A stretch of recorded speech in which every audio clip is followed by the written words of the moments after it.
కూటమి పాలనలో రాష్ట్రం ప్రగతి పథంలో నడుస్తోందని ఎంపీ పురంధేశ్వరి అన్నారు.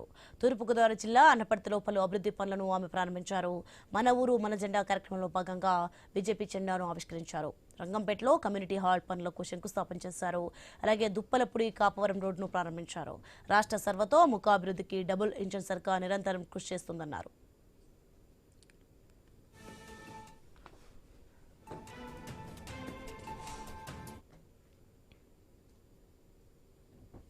ఈ నియోజకవర్గ పర్యటన చేయడం జరుగుతుంది.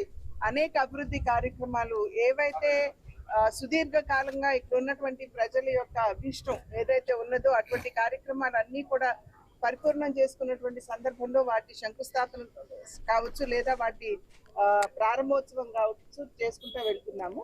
ఇప్పుడు చూసినట్లయితే ఇక్కడ దుప్పలపూడి నుండి మనకి కాపవరం వరకు ఉన్నటువంటి ఈ రోడ్డు దగ్గర దగ్గర 4 కిలోమీటర్లు అంటే 3 చిల్లర వచ్చినటువంటి ఈ రోడ్డు అనాదిగా నిర్లక్ష్యానికి గురయ్యి ఇక్కడ ఉన్నటువంటి ప్రజలు చాలా అవస్థ పడుతున్నటువంటి సందర్భంలో ఇప్పుడే సోదరులు చెప్తూ ఉన్నారు. నడులోతు గొయ్యలు కూడా ఉండేవి. ఇక్కడ మేము అసలు వెళ్ళడానికి చాలా ఇబ్బంది పడేవాళ్ళం.